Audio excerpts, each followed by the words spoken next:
excited to be back here, to be able to share with you. I'll give you 1 minute on the family gathering that we're doing, that we're starting tomorrow, and really praying that the Lord would use it. It started really with Christina and I, and then with Joe and his dear wife Alex, who have become parents as well 3 weeks ago. Really asking ourselves, how do we disciple our children? How do we disciple our family? And how do we disciple not just our biological children, but also our spiritual children? How do we live as a family together that's devoted to one another, to actually walking with one another? And so that's why we're doing this, and it's a family gathering. Of course, it's child-friendly, but it's not exclusive to just people with children either. But rather it's, how do we explore, how do we invest in what it means to be children of God, to be a family together, to not just do church just do 90 minutes, 1 day a week, but to do more than that. What does that actually mean? So that's what the family gathering is about. Feel free to come and ask us any questions. So we've been in the UK for this long time, and I forgot how hot it is outside in Hong Kong. I also forgot how cold it is inside as well with all the aircon. So those two things were really quite a shock to us. And there's one question that I always dreaded when we got back to Hong Kong. Those of you who visit home would probably hear it a lot, and especially these last few months. These last few years. The question we got all the way was, hey, how's Hong Kong? Right? And then you're like, I don't even know where to start. I haven't seen you for 3 years. I haven't been outside of Hong Kong for 3 years. I don't even know how to appropriately describe to you how's Hong Kong. Right? Just seen so much. In 2003, we were in England when SARS happened. 2014, we were in England when Occupy Central happened. Who would have known that in the short 3 years we had here, we would have both of those events, but enlarged on steroids here during our time here? And we've just had so many different things that we've had to work around our head. Just all the events that have happened, and then it's just not even Hong Kong anymore. It's the world, right? You look at the news, you look at on the other side of the world, and you look, man, how's the world? It's hard. And as a believer, it's particularly hard because we have all these tensions that we have to hold, don't we? We have all these paradoxical tensions that we have to hold. At the beginning of the year, our family and I, we were like, you know what? It doesn't really matter what's happening outside. The one thing that matters the most is how we are on the inside, how thankful we are on the inside. So every night, our family and I, the four of us, we went to Muji, we bought a book each, and we would do our gratitude book. And every day we would think of one thing to be thankful for, and we would write it down. Because it's so hard. As a believer, how do you make sense of this world, still be grateful, still be filled with gratitude, but also still acknowledge that you're grieving? That you've lost things, you've lost freedom, you've lost time with family, you've lost things that you wanted to do, you've lost your career, whatever it might be. So you have grief and you have gratitude. How do you hold those things together as you see this world seemingly tear itself apart or just falling apart at the seams? And then we have to rejoice, even in suffering. When things are not going well, when things are not going the way we want, yet somehow this book tells us, and if this book is to be believed, this book keeps telling us, you must rejoice. Rejoice in the Lord. Again, I will say, rejoice. How do you rejoice? Through suffering. How do you turn sorrow into joy? These are the paradoxical tensions that we as believers have to face, right? These are the things that we deal with every day, and I'm sure that you deal with them too. One thing that I've realized going back to England and seeing my old friends and the simple life that is there, I realized that for me, life has stopped being black and white. I think as you age, as you gain in wisdom, suddenly it's, things are not so black and white anymore. There's much more of a gray area that we're dealing with. And so then really the question is, what then? As we're stuck in this world, in this city, with this world, how do we as believers act? What is it that we should do? You guys have been going through this book of Ecclesiastes. Admittedly, I think Gabriel said this too, it's a complicated book, not one of my favorites. It's confusing. There's so many layers to it, and it's just, he's talking about different things and going from different places. Of course, it's part of this genre called Hebrew wisdom. And the Kohelet, this preacher, Ecclesia is this gathering. So this is a gathering of wisdom, almost, that he does. As he gathers his wisdom, he then starts kind of sharing it. And the first half of the book that you guys have just been through has been him basically making observations. He's treating it as like a scientific experiment as he looks at the world and he's seeing all these things and he's making all these observations in this first half of the book up until the end of chapter 6. And then, in the second half, he starts dropping dimes. He starts dropping wisdom on how to deal with the observations that he just made. Chapter 6, at the end, he asks this question. It's not on the slides there. It says, "For who knows what is good for man while he lives the few days of his vain life, which he passes like a shadow?" For who knows what is good for man? He's basically asking the same question I just said. As we live in this world, as we see all these things, so what? So what? What does that mean for us? How should we live? What is a good way for us to live? And as we look at chapter 7, the title is How to Be Better Off. As we look at chapter 7, I think he tackles this as he drops these nuggets of wisdom. What he actually does, he's actually trying to tune our attitude. He's trying to tune our approach and our perspective to life. And hopefully, as we tune our perspective to life, we will know how to deal with life. So that's what he's doing. He's attacking our perspective, our approach on things. And the first thing he does is he attacks or he tunes our perspective on two things: life and death. Life and death. Let me show you the verses. A good name, chapter 7, verse 1. A good name is better than precious ointment, and the day of death than the day of birth. It is better to go to the house of mourning than to go to the house of feasting. For this is the end of all mankind, and the living will lay it to heart.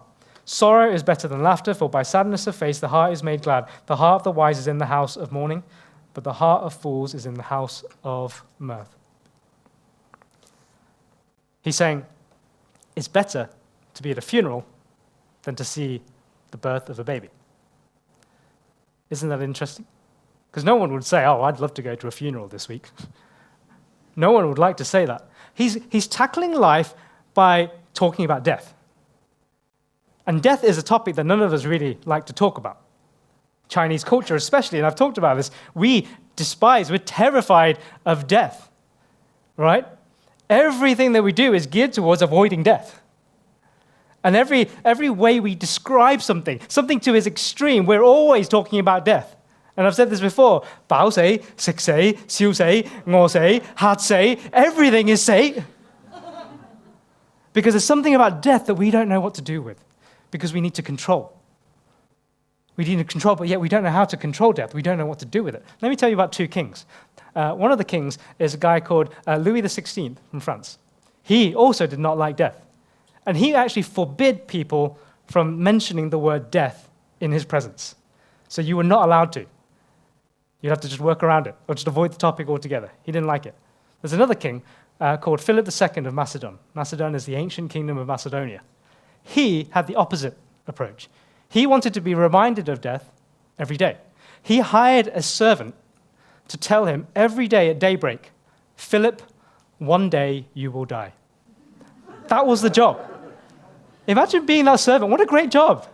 You clock in at 7 a.m., you finish at 7:01, and then you have the rest of the day. "Philip, one day you will die." Reminds me of my daughter, actually. My daughter, who's growing in age and observational skills, she looks at me practically every day now, right? And she says, "Daddy, you're getting old. You don't have any hair."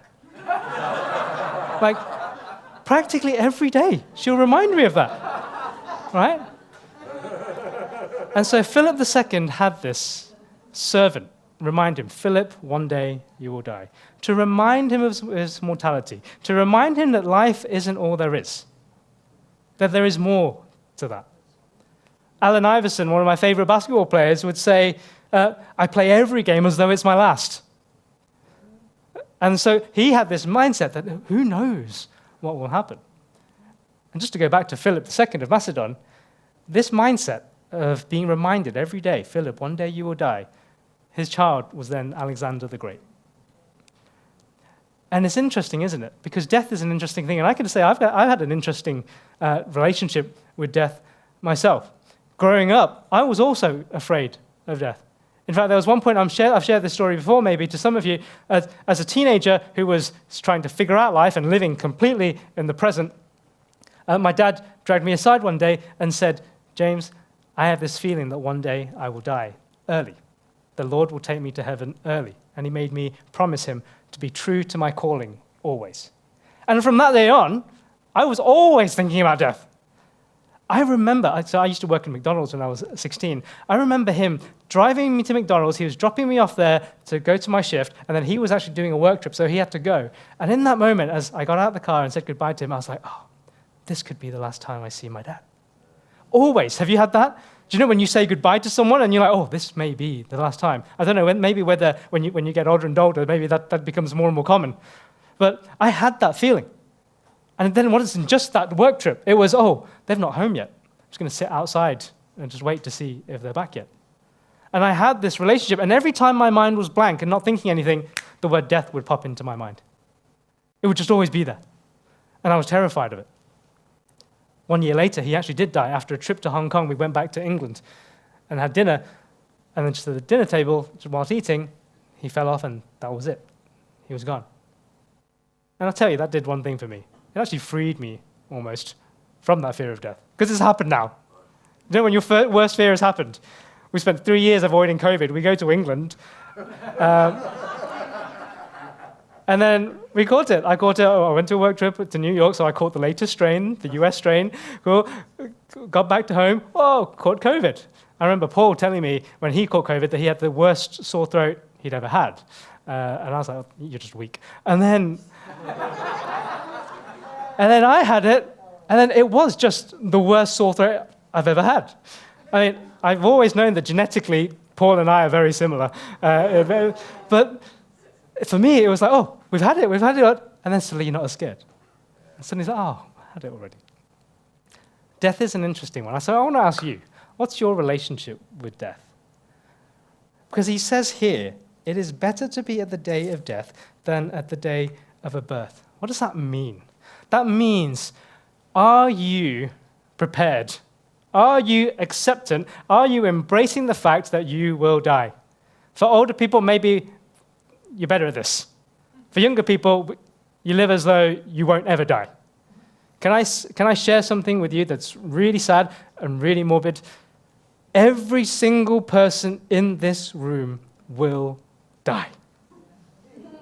The person you're sat next to right now will die. How much do we think about that? But it's only when you think about that do you then get a better perspective on life. Because we've watched the movies where, actually Chinese, again, shows you about death. All these, the TVB Legend series are all about finding that medicine, the 长生不老药, right? And then I can live forever. But then we've watched the movies of the people who do live forever because they're immortals in some way or vampires in some way, and they're pretty grumpy. They're not happy at all. Just because you live forever doesn't mean you'll live a happy life. In fact, it's death. It's that expiry date that gives your life meaning, that suddenly makes the days that you have valuable. How in tune with you are you with your own mortality? That you know that one day you will die. You only get that when you go to a funeral. When you meet a young baby, you forget about it altogether. But one day, all of us will die. The Psalmist 90 says, teach me to number my days. The Apostle Paul says, to live is Christ, to die is gain. To get to that point where you're like, you know what, our amount of life on earth, whether it's 10 years, 20 years, 90 years, 100 years, 120 years. I think the latest, oldest man in the world is 128 or something. All of that is still here. And then the rest of eternity is all of this. We've heard the two most important days in your existence are today and that day. Today, living in the present right now, and that day, the moment you meet your Creator, the moment you walk through death's door and you realize that it's not all the end. In fact, it's only just the beginning. And that's why Paul can say, to live is Christ, to die is gain. My desire is to depart and be with Christ, for that is far better. Because he had the right perspective on life and death. What about you?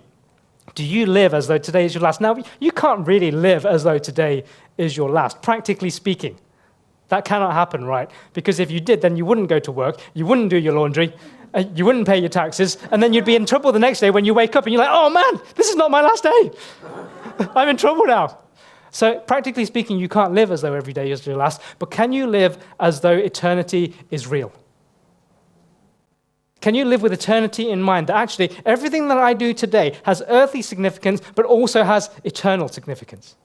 That every decision I make, whether it is to do the laundry, has an eternal significance. How I approach life, my perspective towards life and death is so important. And so we can be heavenly minded and earthly good. So that's the first thing he tackles, this perspective on life and death. What is your relationship with life and death? The second one is he has an attack on our perspective on prosperity and adversity. And I'm going to skip a few verses here because we won't have time to go through all of them. Verse 14 says this, in the day of prosperity be joyful, and in the day of adversity consider. God has made the one as well as the other, so that man may not find out anything that will be after him. In my vain life I have seen everything. There's a righteous man who perishes in his righteousness. Oops, sorry. A man can't multitask, sorry. In my vain life I have seen everything. There is a righteous man who perishes in his righteousness, and there is a wicked man who prolongs his life in his evil do. So there's no guarantee.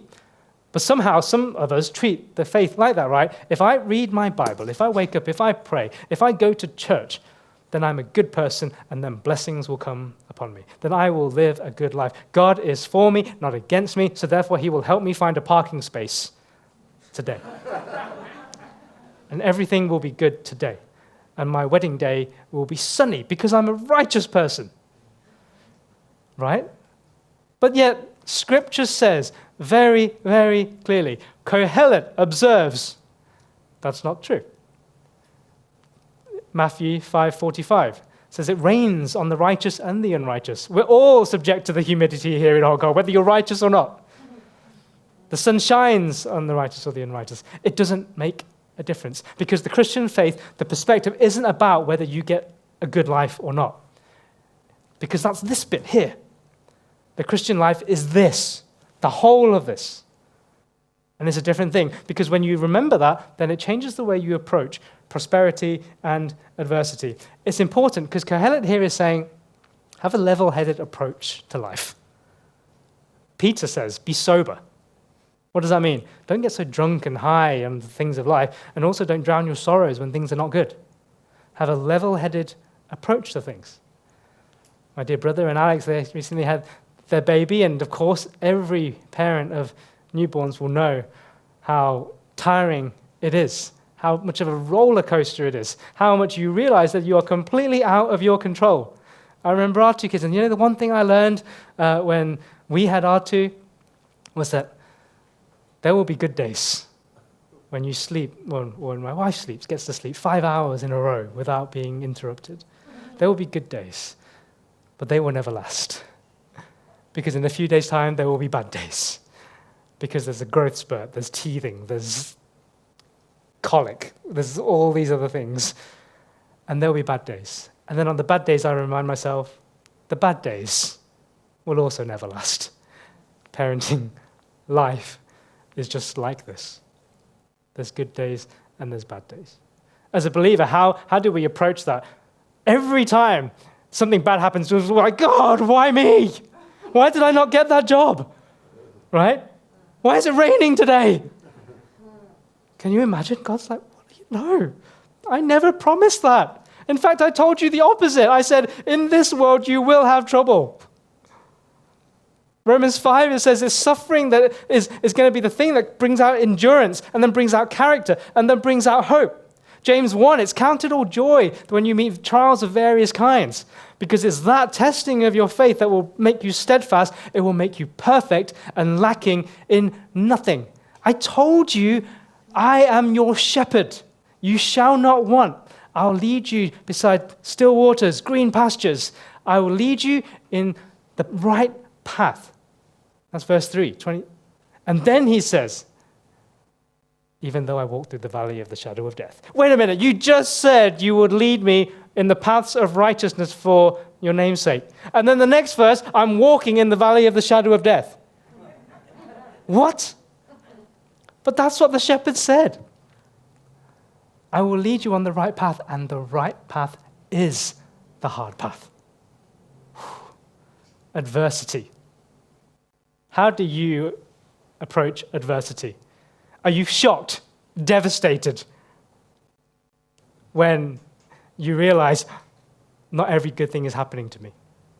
Kohelet here is saying, hey, have a different perspective on adversity and prosperity. One of my favorite, Allen Iverson is a good player that I really liked. Steph Curry is one of my absolute favorites. And on his shoes, with his Under Armour deal, he puts Philippians 4:13. I can do all things through him who strengthens me. What a great passage. I can do all things. All my dreams, my American dream, the house in the suburbs, the wife, the life, the kids, the job, the money. I can do all things through him who strengthens me. That is not what that passage is about. Because if you just rewind just a few verses, he's saying, not that I'm speaking of being in need, for I've learned that in whatever situation I am to be content. I know how to be brought low. I know how to abound. In any and every circumstance, I've learned the secret of facing plenty and hunger, abundance and need. I can do all things through him who strengthens me. That's the context of it. That's the perspective of a believer. Are we adverse to adversity? Are we prone to chasing prosperity? Where's your mindset in that? Be sober. Approach life with a level head. And so I say, okay, I'm coming to the end now. You've talked about a perspective of life and death. You've talked about a perspective on adversity and prosperity, but I want some practical advice. What does my day look like today? What does my day look like next week as you see all these things, Kohelet, preacher, gatherer of wisdom? You see all the things that happen. You see that it's like this. How do we live? What is something practical that he does? And he goes through a few verses that I will just fly through a little bit. But he does give some practical advice. In verses 5 to 10, he talks about this. And see if I can fly through a few of them for you. Verse 5, it is better for a man to hear the rebuke of the wise than to hear the song of fools. He's saying, don't be flattered. When you live life, if you want some practical advice, here it is. Don't be flattered. Don't surround yourself with people who will agree with you. Don't surround yourself with people who will only tell you the things that you want to hear. Don't be easily flattered. That's number one. And then he carries on. Better is the end of a thing than it is the beginning, and the patient spirit is better than the proud in spirit. Be patient. Be patient. Don't be impatient. Don't be angry. Why? Because when you're impatient, you are not loving. What? But 1 Corinthians 13 says, love is patient. So if you're being impatient, you're actually not being loving and you're not trusting in God. Gabriel preached on this, Ecclesiastes 3. There is a time for everything. You recognize that God is in control of everything in all the timing. So when you are being impatient, what are you doing? You're not trusting in God, right? You're not loving him in the way that you should. So don't be impatient. And then he carries on. Verse 10. Say not, why were the former days better than these? For it is not from wisdom that you ask this. Don't be proud and discontent. Who's ever said that? Oh, the good old days. This is not like the good old days. Hong Kong is changed so much. This Hong Kong is nothing like the Hong Kong of the 90s. Don't we say that? Oh, young people these days, they're idiots. Right? He says, don't say that. Why? Because you're being prideful. Because you're being discontent with what it is. Because nothing new is happening under the sun. So stop making your comments from your rose-tinted glasses. Because here's the problem. When you start comparing these days to those days, that comparison breeds discontentment. That discontentment breeds resentment. It's pride. Don't do that. We all love those elderly women or men who are just so gracious and gentle and patient, even though they've been through everything. They've seen all the financial crises. They've been through the wars. They've seen everything, yet they are just so patient with us. You don't hear them saying, the good old days. They don't make it like this anymore because they have the right perspective.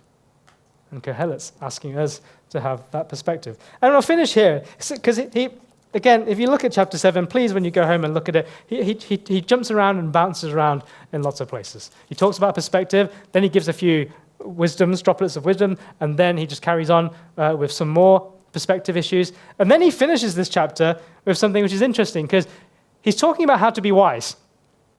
And then towards the end of it, from 16 onwards, he's actually, you know what, this whole wisdom thing is not really all it's cracked out to be. He says, be not overly righteous and do not make yourself too wise. Why should you destroy yourself? Be not overly wicked, neither be a fool. Why should you die before your time? And then he's basically attacking wisdom. He's like, you know what he's actually saying here?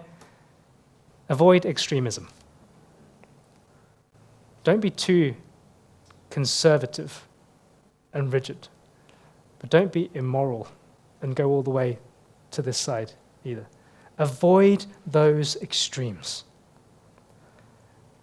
When going to the States, and actually anywhere in the world right now, we see how polarized everything is, right? Republicans and Democrats and conservatives and liberals and all these other colors that we're using to identify with a color, and everyone's just going to the extremes. And Kohelet's here saying, you know what all those are? Those are all earthly wisdom at best. At best, they are earthly wisdom. Come back away from the sidelines and into the middle. Jesus, when he assembled his 12 avengers, disciples, he chose them from all along the spectrum, and he caught them into the middle. And he was the most radical leader ever, because he realized, he had the perspective that these sections here, these divisions here, are not important here. They are not important. They are earthly wisdom at best. And Kohelet here is saying, and he says this in verse 20, which I think I do have, surely there is not a righteous man on earth who does good and never sins. All this I have tested by wisdom. I said I will be wise, but it was far from me. He's like, I've tried. I've asked for wisdom. I have seen everything. And if it's to be believed, some people believe this is Solomon, the wisest man that ever lived, who asked God for wisdom and got it. But he said, I've tried. I've got everything. All the wisdom, all the observations, and it's still so far from me. It has still eluded me.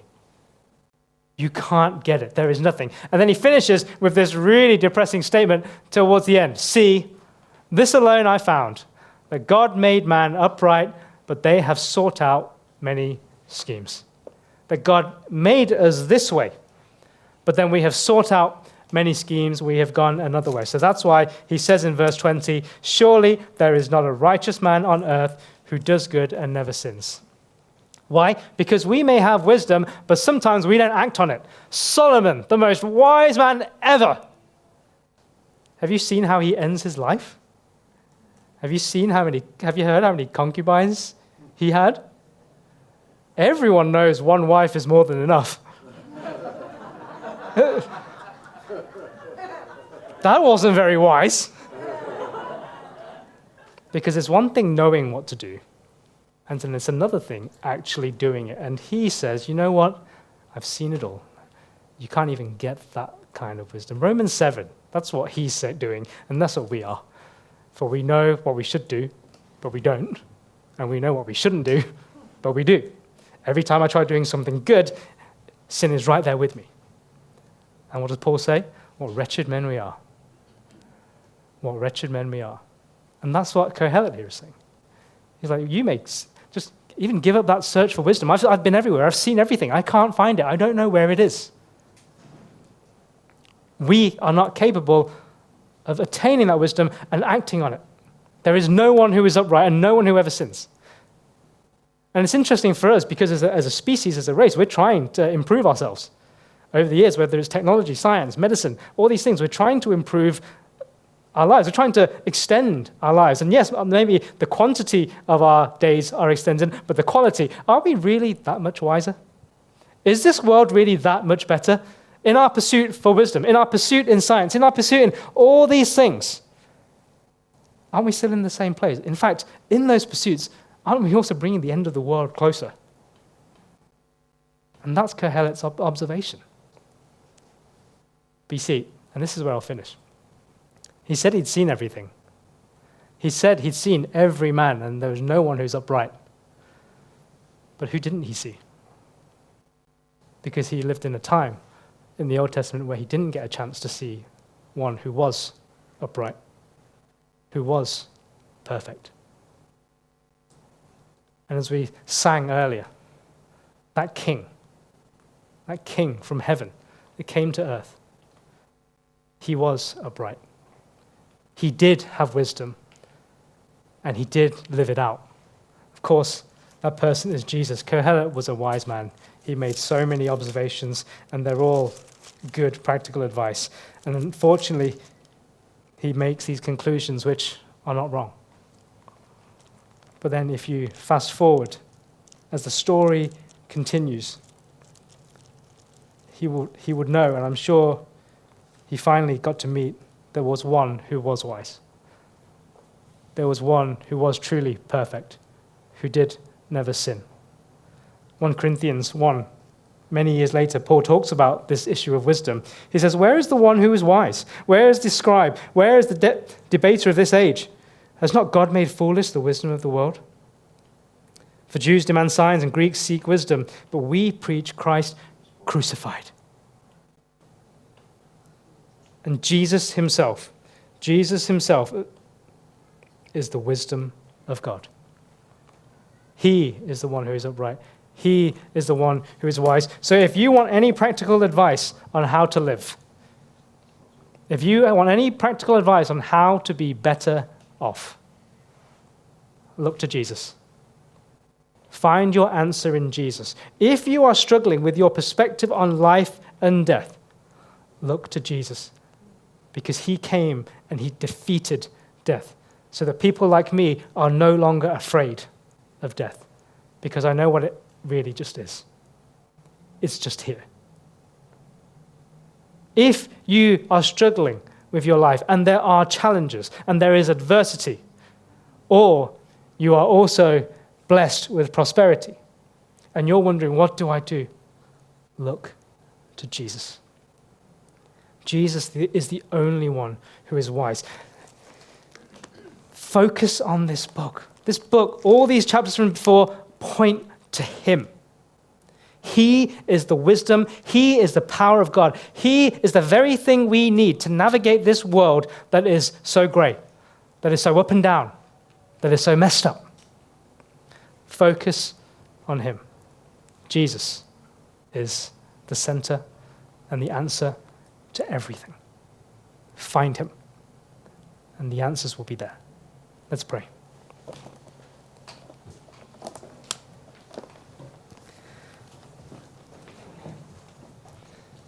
Father, we come before you with broken hearts, because we look at this world and we see so much suffering. We see so much death. We see so much adversity. We see so much prosperity that is blinding the eyes of those who have it. But we come before you and we ask you to once again turn our sorrow into joy, our suffering into rejoicing. And we wait for you. And we take heart because we know that you have overcome the world despite all its troubles. So let us not grow cynical. Let us not grow prideful. Let us approach life and death, adversity and prosperity through your lens. Every challenge we face, let us bring back to you. Every victory we have, let us boast only in you. Every day we live, let us live for you. We live today for that day. We thank you. In your name we pray. Amen.